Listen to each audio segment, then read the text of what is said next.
Welcome back, sports fans. It's that magical time of year again where the weather is getting cooler. Pumpkin is the number one flavor everywhere, and the sound of squeaky sneakers and swish nylon nets begins to fill the gyms all across the country, every day, everywhere.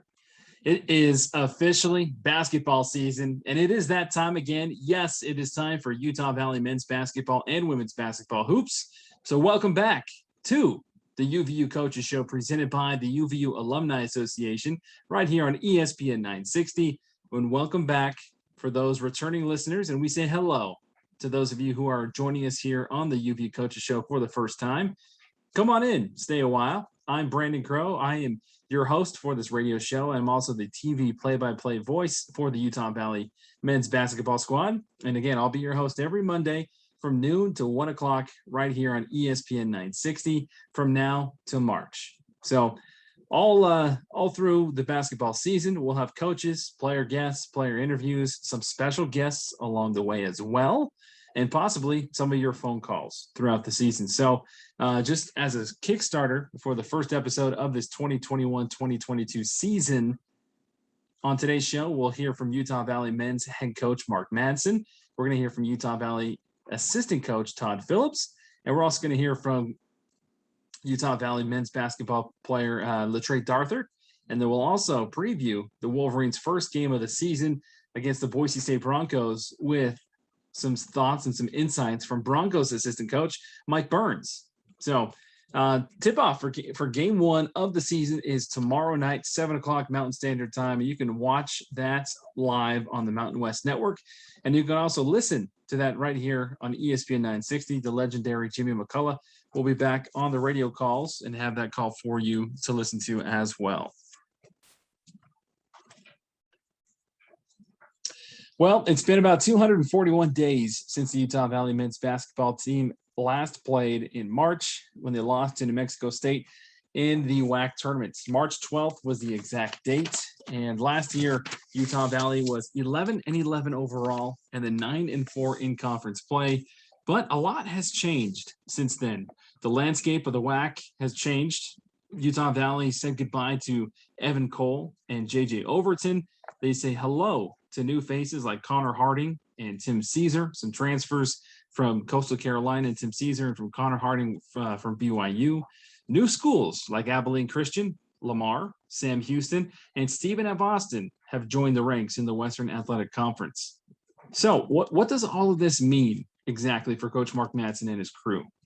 So with even more talent thrown into the mix in the conference, it means that the margin for error is a lot thinner for Coach Madsen's squad.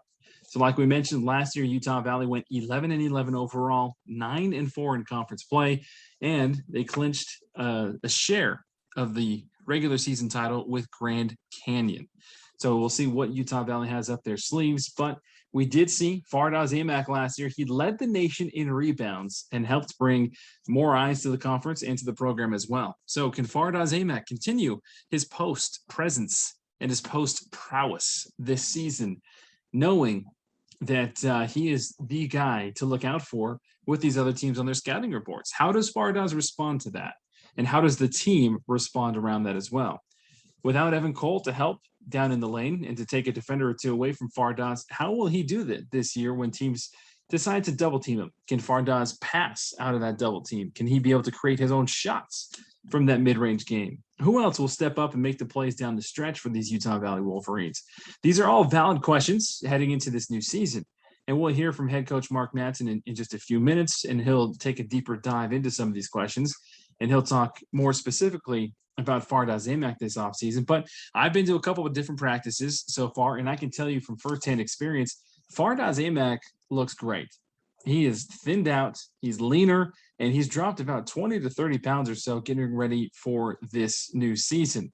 And in the offseason, he had numerous workouts with NBA scouts and NBA teams, and he's really taken to heart what he learned from those workouts.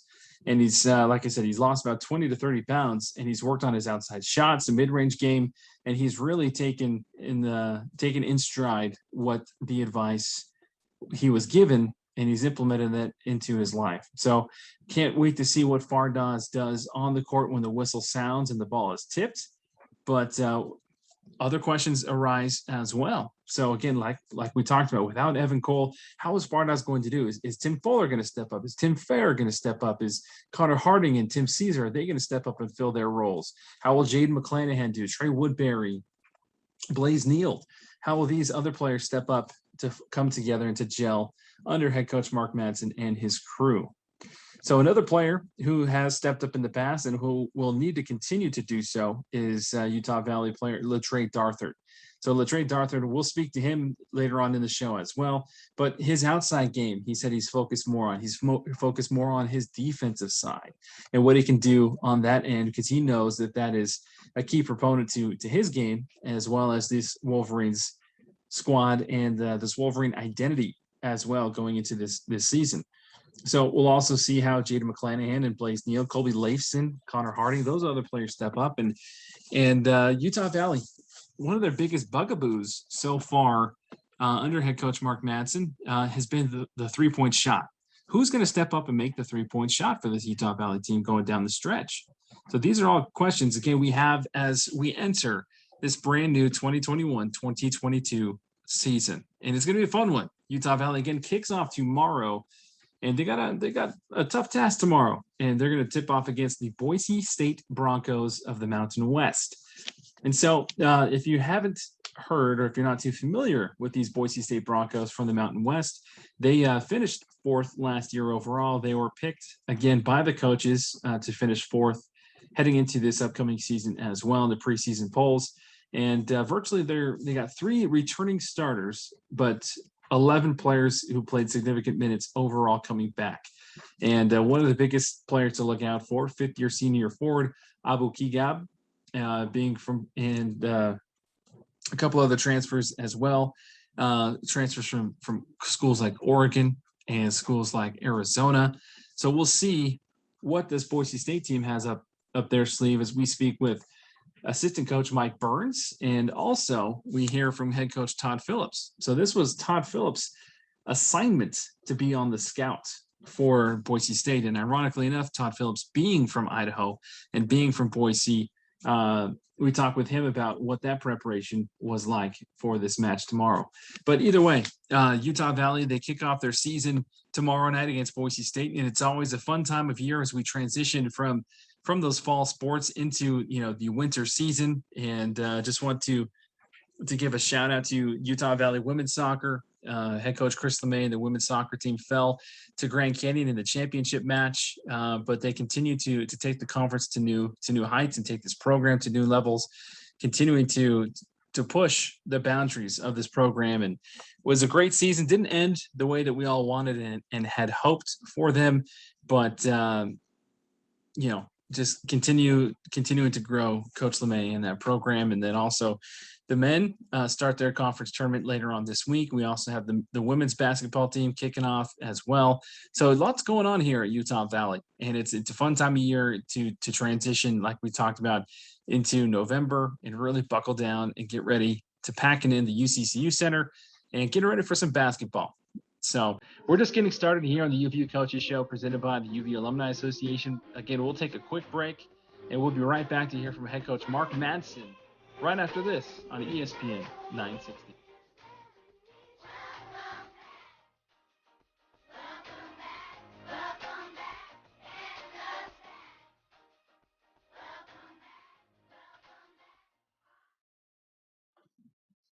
Welcome back to the UVU Coaches Show, everybody. Brandon Crow with you here. The first Coaches Show of this 2021-2022 season. And we're going to sit down and talk with head coach Mark Madsen. He was very busy, and we were able to record this interview with him just a couple days ago before the weekend really finished and before they took off and headed out to Boise for this matchup tomorrow against Boise State. Again, you can watch that live on the Mountain West Network, and you can listen to Jim McCullough live here on ESPN 960. 7 o'clock Mountain Time is that tip. But we sit down and we talk with head coach Mark Madsen about his offseason, about some of the new faces that we have here at this Utah Valley program, and really what Fardaws Aimaq was able to do in the offseason in his transformation and what he was able to learn through those NBA workouts. So here is our full interview with head coach Mark Madsen of the UVU men's basketball squad. All right, Coach, thanks for joining us. First Coaches Show of the year. First off, how was your offseason? Brandon, thank you. First of all, good to see you, and we're excited about the season. Off-season was great. My wife and I, we had a little baby girl in August, early August. Her name is Allie. And between summer practices and a new addition to the family, it's been an amazing summer, and it's really great to, be back in the mix with the season ready to start. Excellent. So now, Coach, you guys officially have a starting five. You, your wife, and then your three kids, right? Everybody says, we go from man-to-man defense with two kids to the zone defense with three. So yeah, we're going zone now. Excellent. So Coach, you had a couple of off-season moves, some transitions, some new players. Talk with us a little bit about some of the new faces that joined the program. Well, we've had a number of new players join. We can start with Connor Harding, who transferred to us. Connor's an unbelievable player. Connor is somebody who can play four positions on the court, from point guard to power forward. He shoots the three. He makes everyone around him better, and Connor's knowledge and basketball IQ is probably one of the best I've ever been around at any level. Yeah. Connor he knows every single play. He knows where every player on the court needs to go on every single play, and he's able to communicate that on the court. And so that, look, he spent time studying the playbook. And so that allows the preparation to really be there, and he can do a lot of different things. Tim Caesar, dynamic player, has great length, has great athleticism, can shoot the three, just nails every free throw. And Tim has really had some days where, he's at times been one of the top players in the gym. And so Tim has a tremendous amount of talent. He has a tremendous amount of ability, and his upside is limitless. Great rebounder, great defender as well, and just a joy to be around. He came to us from Coastal Carolina. Justin Harmon, coming in from the JUCO ranks. I mean, Justin has made an impact right away. In the scrimmages, Justin's out there making plays, getting steals, knocking down threes. Justin is a worker. He's a workaholic. And Justin is someone, he's being thrust, going from JUCO to D1 is a step for anyone, but for Justin, it's really been seamless. He's always in the gym working. He's in the weight room. He came in as a tremendous athlete with good strength, good athleticism, but his diligence and his work ethic in the weight room has been fantastic. So, we've thrown a lot at Justin, and Justin's picked everything up and done a phenomenal job. And Justin can play multiple positions. He's played some point guard. He's played some two. He's played some three. He's the type of guy you can put on the other team's best player. He's just an excellent addition. Jordan Battle, a young player coming to us from Hargrave Military Academy. And Jordan does a lot of things that no one else can do. First of all, Jordan's energy on the court is infectious. He'll have the whole team chanting defense at times. Other times he'll have the whole team just fired up, ready to go. Jordan's a leader. Jordan is somebody who can play the point guard. He can play the two. He can play the three as well. But when Jordan gets locked in on defense, you do not want to be the guy with the ball, because you're not going to be able to get around him. He's got a beautiful three-point shot. And he's got just a tremendous feel for the game of basketball. So I'm really excited about our newcomers and the contributions they've made thus far. Excellent. I've been able to be at a couple practices, and I've seen how svelte Fardaws looks. Talk with us a little bit about his evolution this offseason. Well, Fardaws Aimaq, his NBA stock skyrocketed this past spring in terms of what he was able to do in the NBA workouts. He had multiple, from the New York Knicks to the Warriors to a big one in Chicago, in front of multiple NBA front offices. In fact, I had an NBA general manager text me video of him watching Doss's workout in Chicago. Wow. Right around the time of the combine. And so Fardaws, his stock really skyrocketed. And I would say it's attributable to his work ethic. I mean, Fardaws is a professional. And when one of your top players, when one of the top players in the country has that level of professionalism, it permeates throughout the entire team. It's a good blessing to have. Absolutely.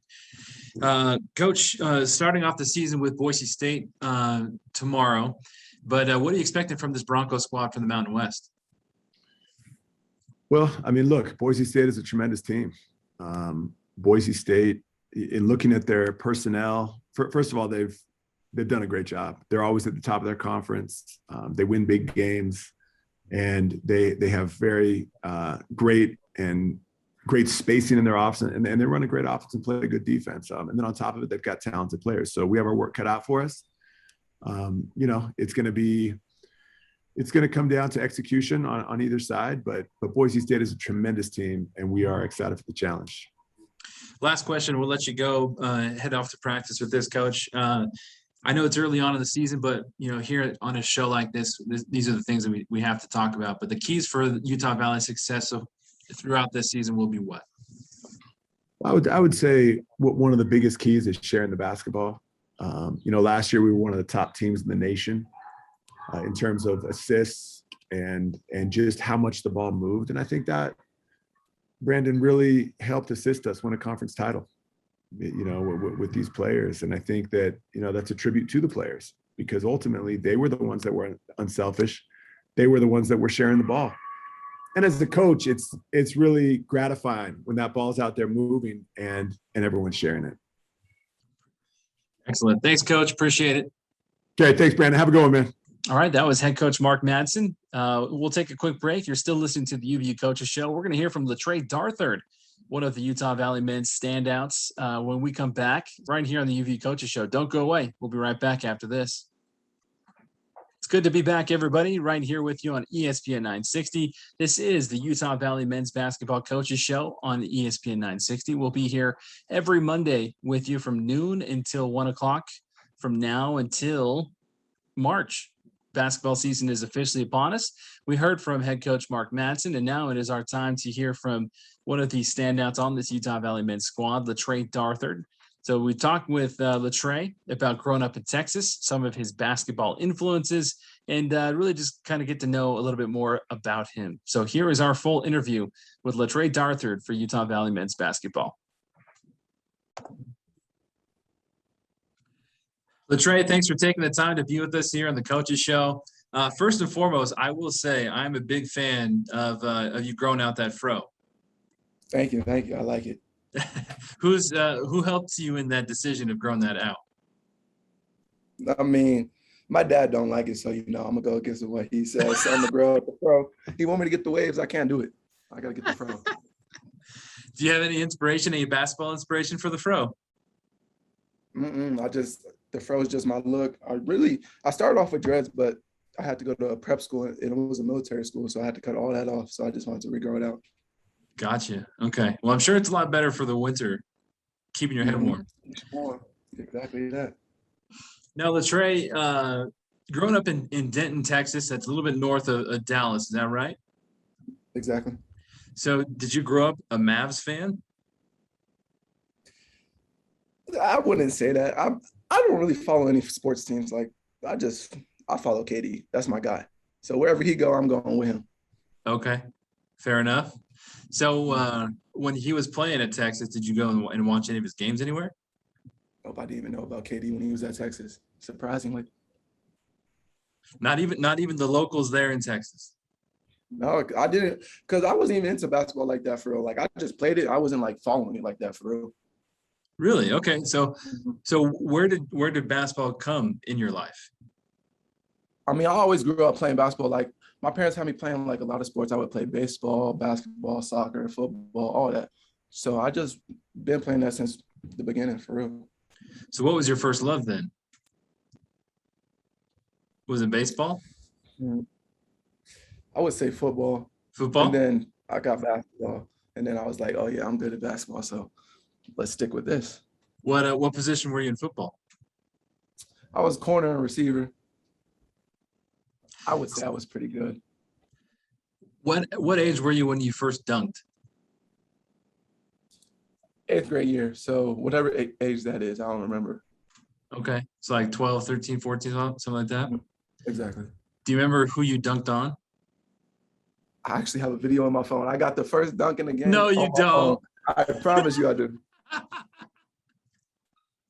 Where was it?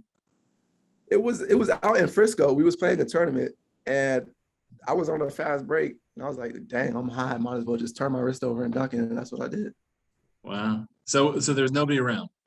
Nobody. It was a fast break. The dude was like a little bit behind me. How'd it feel? I was turned. I got high.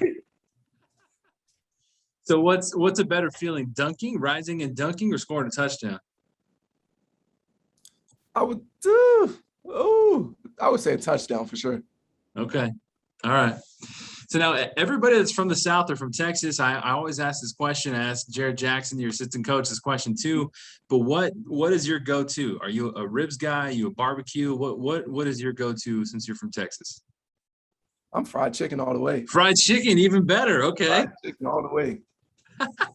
What's the combo with fried chicken? Fried chicken, some potatoes, macaroni. That's about it. Get your little dick. All right, man. Okay. So with your name Latrey, playing basketball like you do, a lot of nicknames come to you with making threes. Exactly that. The three, all that. So what is your favorite nickname that people call you? The one that they just put out was the three. The three. So yeah, I like that. Latrey. Mm-hmm. Okay. I dig it. So Latrey, so when you did officially start playing basketball, taking it more serious, what were some of the things that drew you to basketball away from football?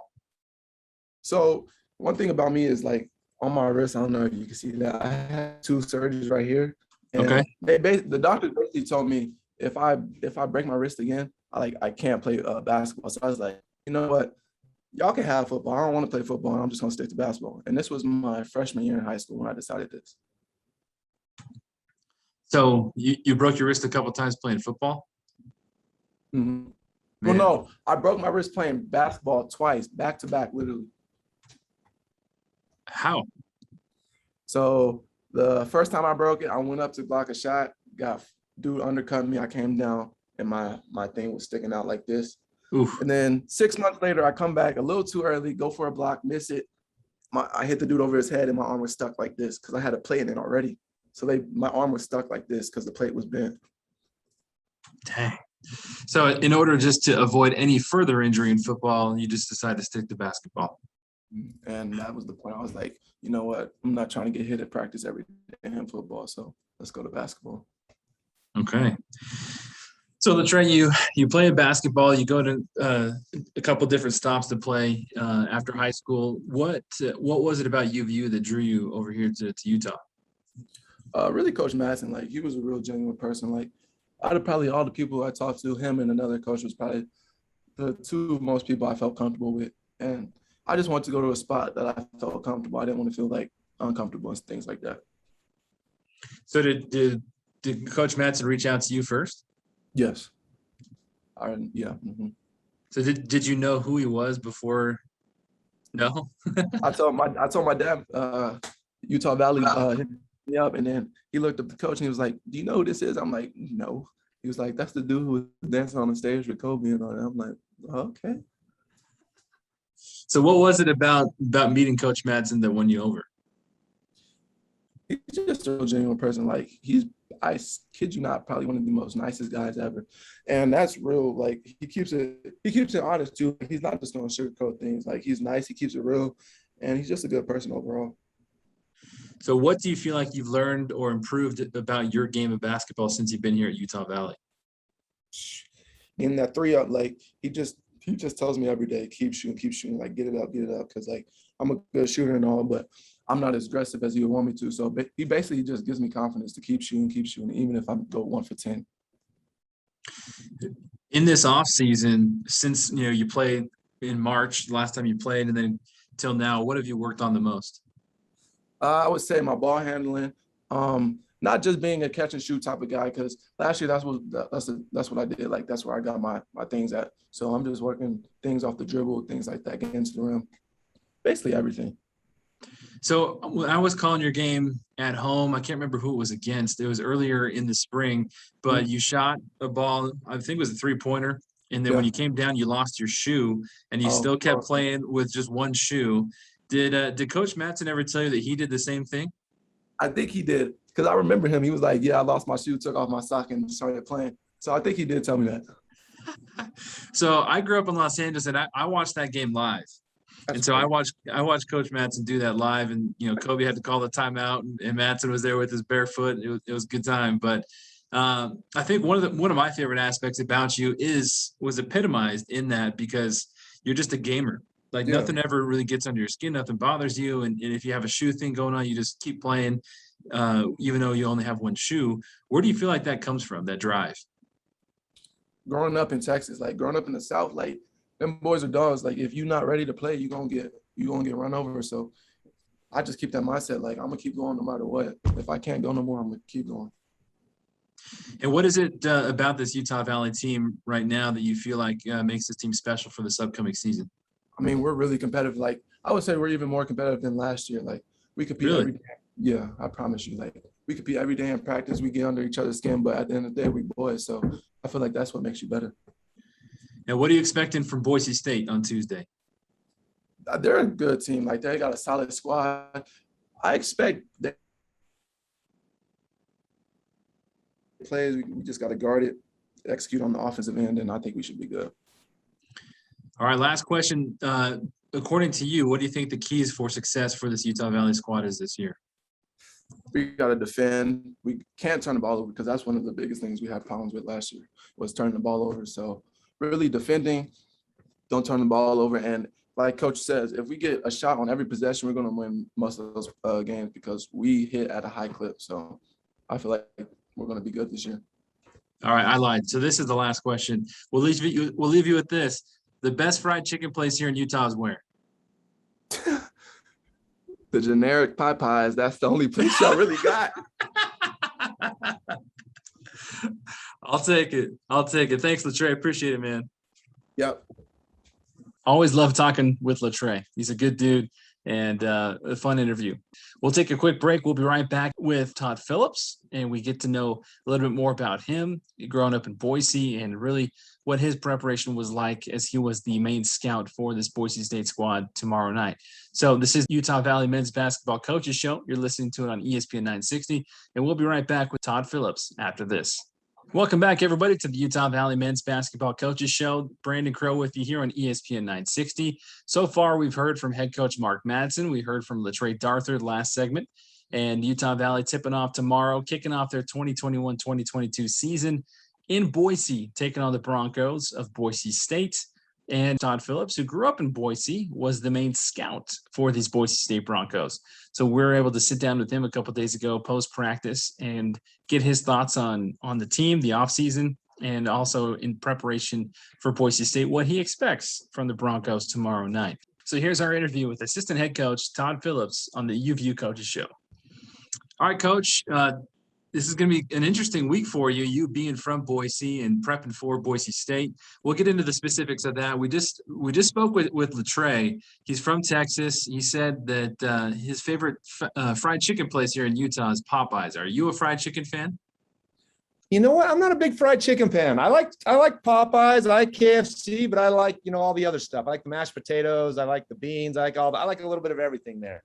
Okay. So, all right, but you are a Spud. You are from Idaho. So where are the best potatoes to be had? Shoot, anywhere in Idaho, they're good. We get the big baked potatoes there. It's not the little ones; it's the big ones we get. So have the baked potato with your steak. We can take our guys, to a steakhouse once in a while, and they'll order mashed potatoes or Nora potatoes, and I get on them like, hey, you gotta have a baked potato with a steak. You gotta have mashed potatoes on Thanksgiving. There's certain rules you gotta abide by. So. Trying to educate those guys a little bit on what they're supposed to be doing. Now, if I do remember correctly, did you say that you're a sweet potato guy? Is that your number one? I'm not a sweet potato guy. That's probably too nutritious for me.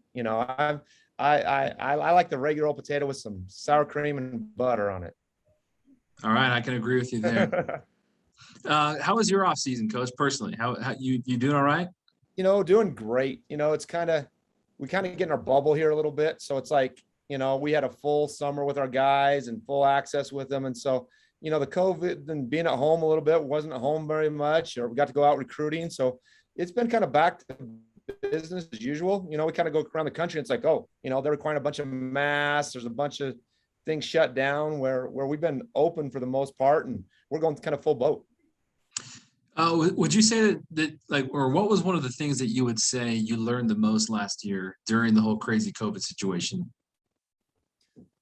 I learned that how fragile everything is, how fragile, our, I don't want to say our existence, but our existence, things can be shut down pretty quick, from not having toilet paper to a grocery store, not having groceries. And so, we live a pretty good life. Actually, we live a great life, but things can be taken away pretty quick. And so just kind of the appreciation of that, of how fortunate we really are.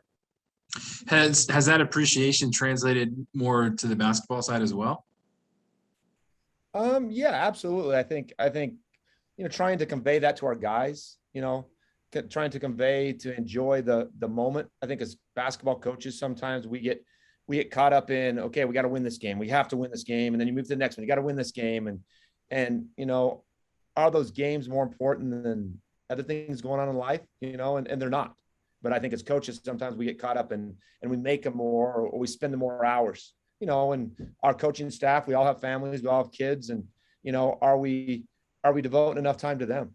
Are the sacrifice that we put in, am I going to look back in 20 years and say, I really regret that? And I don't want to have those regrets. And so I think COVID has really helped me realize how much I need to be full boat with everybody, with my family, with my kids. I have a young 1-year-old son, and so as much as basketball is my life, there's a life out there, and it's important to be doing things in that and being a part of that.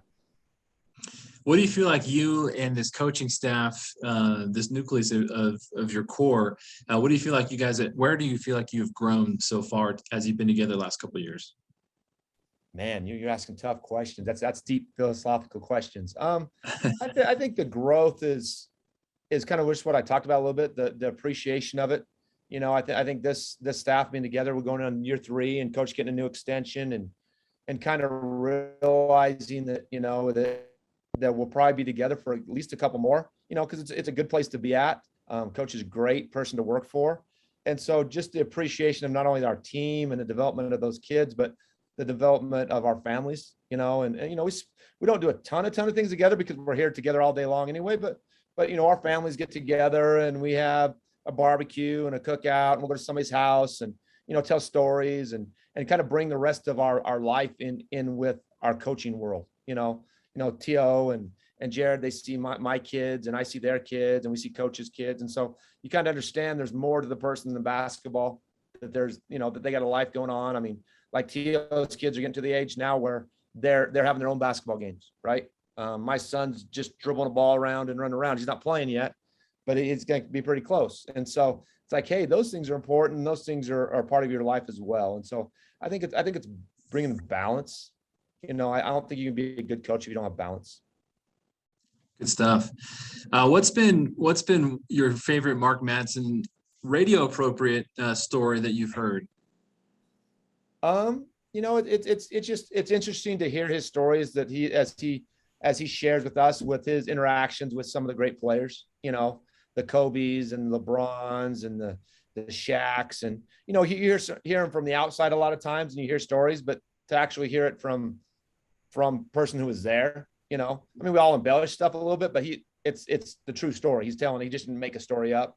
And so to hear things there and just kind of almost to see either they pull the curtain back, how Shaq responded to certain things, how Kobe responded, obviously the Mamba mentality, and everybody's like echoes that as this great thing. And it is, but he was a jerk a lot of times too, right? He was, and Mark will tell us stories of when he's a great person and when, hey, he was, I guess the one story he told, and I'll butcher it, but he had a trainer or something that Kobe didn't see eye to eye with. and Kobe was talking to him and kind of teasing him, but like full on just hit him hard, hit him in the chest, like, and the guy was an older guy and just drilled him pretty good, and it's like, we all have those things that happen in our lives that, especially as superstars, we maybe don't see or recognize. And so it's kind of cool to see the curtain pulled back a little bit. True or false, Mark Madsen can still hoop it up a little bit? Absolutely true. True. He's good at what he does. If we played an elite rebounder, they're out the other day dunking. He can dunk it still. It's sad to say I'm still holding out hope. I lost it about a year and a half ago. I tried to dunk every year and I didn't get it done, but I'm on a little bit of a weight diet, losing a little weight. So I think I might be able to try to fly again here in another year. I got to jump a little higher than he has to, but we're getting there. Now, growing up in Idaho, in the Boise area, going to Bora, how many Boise State games did you go to as a kid? I went to be honest, I went to a lot of high school stuff. I followed them and got to games when they were really good. I was a front runner, I guess you should say. I do remember coming from Boise and coming down to Salt Lake and watching Boise State play when they were in the NCAA tournament. I got out of school. It was back when you'd see like 8 games because there'd be 8 teams here at one quadrant. And I remember like begging my parents to let me go and to take me. That would never happen again in my lifetime, to be able to be so close. And I had a buddy that I took with me, and his dad was a professor. And so he knew some of the players. And so we got to talk to the players. And, I was probably a 7th, 8th grader. And I just remember what a big deal that was in my life. And so, I got to quite a few. I went to camp there all the time, basketball camps all the time there. So I was there with Bobby Dye and Mitch Jensen and a bunch of those guys who were there as coaches. And so it's fun to be home. I've never coached in a game or been in there during a game. So it's going to be fun to be there. And, obviously I got a ton of family. Both my wife and I are from there. So we're excited to get there. What's it been like scouting? You mentioned, off air that this has been your scout. So do each one of your assistants as roles, do you take on different things depending on the opponent? How does that work?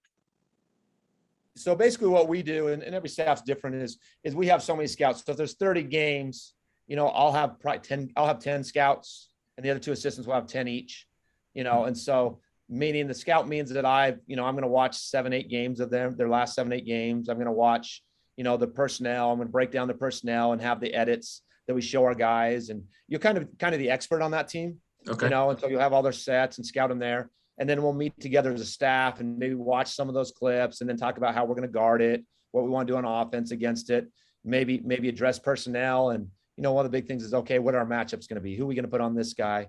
Like Boise State brings an interesting dynamics. They have a 6'8" point guard. And so, do we put our normal smaller point guard on him? Do we switch and put a bigger wing on him? What are we going to do? And so we'll sit down kind of at a round table a little bit and talk and in meetings and kind of figure that out. And then the person who's scouted is kind of, I don't want to say they have all the answers, but they've seen as the most. So a lot of guys pepper them with questions. Hey, what have they done if we put a smaller guy on him? Well, I saw these 2 games and it was a smaller guy and he just jumped over him and shot it. So we need to have size, or maybe the opposite. It's not really going to hurt us that much. So we're fine having a smaller guy on him. So that's kind of how the scouts work. And so what we try to do is put it so that, like, I don't have like 3 scouts in a row. I'll have a scout, then 2 other assistants will have scouts, and then I'll have another one. Doesn't always work out like that, but that's what we try, and then we get, okay, I've got the 3, I don't have the 5 hardest games. I got 3, we each have 3 hard games, and then we try to cater a little bit. If you have some expertise or knowledge of a team, or, you have relationships with guys that, hey, I probably a little better with those guys. So it's not perfect, but it's been fun. It's great. So what have you been seeing so far from the film? What are you expecting from Boise State on Tuesday? They're really talented, and you probably say that any game you ask us, we're going to tell you that they're really talented, but they got a lot of transfer guys similar to us. They got two Arizona transfers and an Oregon transfer. So they got high level guys that are playing. Their starting 5 that are returning were all played significant minutes last year. So 3 of the 5 started, actually 4 of the 5 started. So they got a lot of experience. I think they're projected to be 3rd in the league, and I could see them win the league. So we got our hands full there. But it's also exciting to see, hey, I think we can do some things against some of their guys. Their big kid's really talented, and so it'll be a great test for Dawes. And then, like I said, they have a 6'8" point guard that's a transfer from Arizona, played at Wasatch Academy, Emmanuel Acott. And so I mean, I've known Emmanuel forever and watched him play. And so it's like, okay, what are we going to do to help, kind of curb him a little bit and slow him down and not be burned with that mismatch. And, so it's a cat and mouse game a little bit there, trying to figure those things out. Okay, Coach, appreciate you taking the time. We'll let you go to the last question. We've been asking this to everybody in this first episode of the Coaches Show, but going forward, as you're setting your goals for the season, where do you feel like Utah Valley's keys to successes are? I think our keys are what we last year. I mean, I think big for us. We need to play through our big fella. The Dawes is the key for us. And it's not always thrown into him in the post, but he kind of anchors our defense. He's the leading rebounder in the country, returning, and then getting him in the right positions for him to score. And he's helped that cause by getting his game in a new level, so he can score in a lot more places. And so I think it's playing through him, sharing the basketball. We were one of the best teams in the country in assists last year, and I think that's a big thing for us. When we move that ball from side to side, we get great shots. And then I think it's bringing our young guys along. They've got to make some growth for us. We lost two big starters from last year's team, so we need guys to step up and kind of find that role. And so to me, it's play with our size, control tempo, and then execute the game plan. I thought we had some good game plans last year that took some guys away. We eliminated some teams' best players. And so when our guys buy into that, we're pretty good and hard to beat. Awesome. Good stuff. Thanks, Coach. Appreciate it. Best of luck on Tuesday. Safe travels. All right. Appreciate it. Take care. Coach TP is a good man, and it's always fun to sit down and talk with him. He's always got some fun things to say. But again, still got one more segment here for you up our sleeves. This is the Utah Valley Men's Basketball Coaches Show. When we come back, we will hear from Boise State assistant coach Mike Burns. And Mike Burns talks with us about his preparation for Utah Valley, what he's expecting from this Wolverine squad, and really what we can expect as we watch it unfold tomorrow in Boise. So don't go away. One more segment for you here on the Utah Valley Men's Basketball Coaches Show right after this on ESPN 960. Welcome back, everybody. This is the Utah Valley Men's Basketball Coaches Show presented by the UVU Alumni Association. Brandon Crow with you here on ESPN 960. We heard so far from head coach Mark Madsen for Utah Valley. We heard from Latrey Darthart and also assistant head coach Todd Phillips. And now coming from the opposite side of the court, heading into tomorrow's matchup between Boise State and Utah Valley, we are going to hear from assistant coach for the Broncos, Mike Burns. So Coach Burns was very kind in sharing some time with us last week to record this interview, and we get his thoughts on Utah Valley and his thoughts on the Boise State program. So here's our interview with assistant coach for Boise State, Mike Burns. Coach, appreciate you taking the time to chat with us here before the matchup on Tuesday. I know you're busy, but how has the offseason been for the Broncos squad? It's been great. We've got an experienced group that's been around here for a while, so they know kind of how we go about our business and what to expect. And so, more than anything, they're just a group that you look forward to as a coach going to work with every day. So we're very blessed in that regard. Now, Coach, is this your fifth season here? Sixth season. Yeah. How did you come to Boise State? Well, me and Coach Rice go back to the probably back to the Oregon Trail days. Actually, we go back a long, long ways, and it was over many years being very close friends. We've established a very close relationship that kind of transcends the basketball part of things. And it just timed up right 6 years ago with an opening coming available on his staff and him reaching out. And it was at a time for our family that, worked very well. And obviously to get a chance to come to work at a program that is held in the regard that the Boise State Bronco program is held in was a great opportunity for me personally. So, more than anything, it was just built on the relationship that me and Coach have and have had for a long time. Now, where did your love for basketball first come about? Well, I mean, I think you could take it back to my youth in Seattle. I mean, back literally, I can remember going to a Sonics game in the old Seattle Coliseum, and when they were giving out uninflated basketballs as a giveaway, my dad took me to the Coliseum, and I got to watch Bob Rule and Lenny Wilkins and the old Sonics play way back when, and it just kind of developed from there. I mean, as a kid, I was always a tremendous sports fan for whatever season it was: football, basketball, baseball. It was, I was obsessed with sports, and so to have an opportunity to make coaching, my favorite sport, my livelihood, has been a blessing. That's great. So now, Coach, you talked about a lot of these players for this Broncos squad coming together. Preseason, I know a lot of people don't really pay attention to it, but picked fourth. What have you seen from this squad so far that you think is going to surprise people this year? Well, I just think it's, a combination of experience and toughness. I mean, we've got a group that, has been through the wars a little bit, and we essentially returned 5 starters. I mean, we've got 5 older guys that have started a lot of Division I basketball games in their career, and they're very talented players. So you combine that experience and that toughness with their level of ability, and I think you have a team that's got a great chance to do some great things. What is it about the Mountain West Conference? I feel like, with Utah Valley being in the Western Athletic Conference, I feel like these other conferences out here on the West Coast not necessarily get the credit that they really deserve. There's a lot of talent top to bottom, but what have you seen so far from the Mountain West and its growth over the last several years?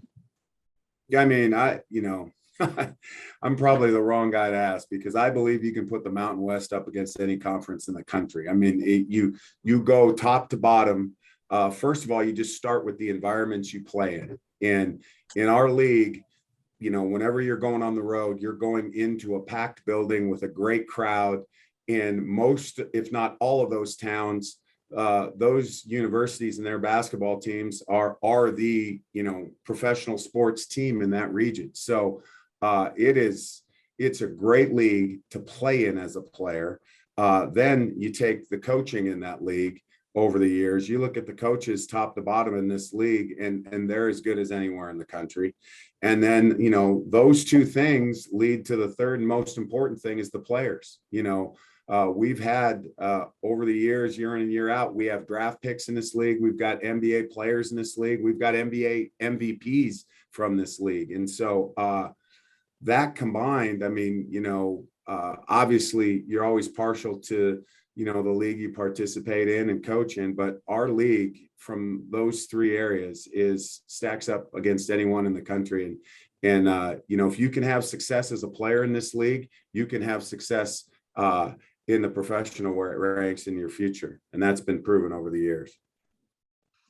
You got a team like Utah Valley coming in. What have you seen on the scouting report that stands out to you guys?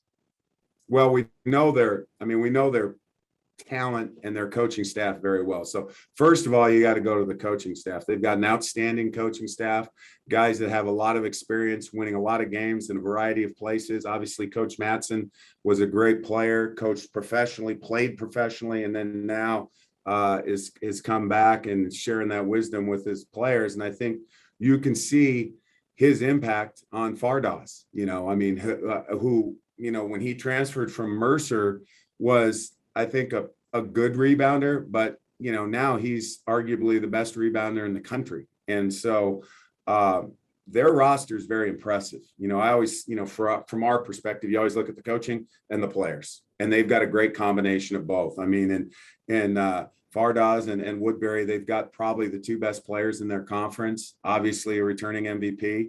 And then you go down to the guys after that that are filling out the rest of that starting lineup and coming off the bench for them. And you've got some very talented individuals in a team with a roster that looks, very similar to a Mountain West roster. Obviously, Trey Woodbury played in the Mountain West. So that is a very talented team, very well coached team. It's going to be a great challenge for us on Tuesday. For those who might not be familiar with the Bronco program, who are the players to look out for on your squad? Who are the guys that have really been stepping it up in this offseason? Well, I mean, I think you could, throw a dart at a board with any one of our 5 starters. I mean, obviously, Abu Kijab returns for us in the small forward position with Milad Narmouche, and that front court is very, very physical, very tough. And then we have, Devonair Dutry, Marcus Shaver, and Emmanuel Acott, who are all interchangeable pieces in the backcourt and very talented players. And,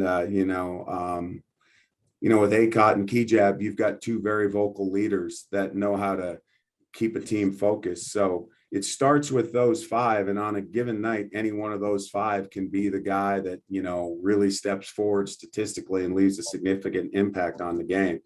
And then, we go to our bench and we feel like we've got a very, very deep bench. So like I said, it's been a great group to coach. They're fun to be around, highly competitive individuals. And, I think they're primed to have a pretty successful season. Excellent. And then, Coach, we'll leave you with this last question here. I know the season, really officially kicks off on Tuesday, but from what you've seen, the keys to success for the Broncos squad this year is what? Well, I mean, with our team, the first 2 things Coach Rice is going to hang his hat on is we have 3 things actually, but the first 2 are going to be rebounding and competing. Okay, we're going to compete and we're going to rebound. And then, when our ball moves offensively, because of the talented guys we have, if we get that ball moving and we're elite ball movers, I think you're going to see great success on the offensive end of the floor. But it starts out with defense, rebounding, competing, and then that translates to the offensive end of the floor for us and moving that ball around. And when we do those things well, we're a very good basketball team. Coach, appreciate you taking the time. Thank you. Good luck on Tuesday. We'll see you out there. Thanks for having me. Appreciate it. Again, I want to say thank you to Coach Assistant Coach Mike Burns, and to the Boise State program for scheduling that interview during the busy time. We're going to wrap things up, just a few more seconds for you. But again, thank you to our producers in the studio. Thank you, Jason Erickson, Michael Johnson, for helping schedule these interviews. Thank you to Coach Mark Madsen, Assistant Head Coach Todd Phillips, Latrey Darthart, and then on Boise State side, Assistant Coach Mike Burns. Utah Valley kicking things off. The 2021-2022 season is officially upon us. Again, tip-off tomorrow night, 7 o'clock Mountain Time, right here on ESPN 960, Utah Valley and Boise State. Then also, don't forget, Utah Valley also has a game on Friday, and you can watch that on ESPN+. I will be on that call for you with Josh Kalunke against Antelope Valley College. So Utah Valley can have 2 games this week as we officially kick things off for the basketball season this year. So thank you for joining us here on this first episode of the 2021-2022 season UVU Coaches Show. We're going to take a break for a week, and we'll see you right back here on ESPN 960. Take care, everybody.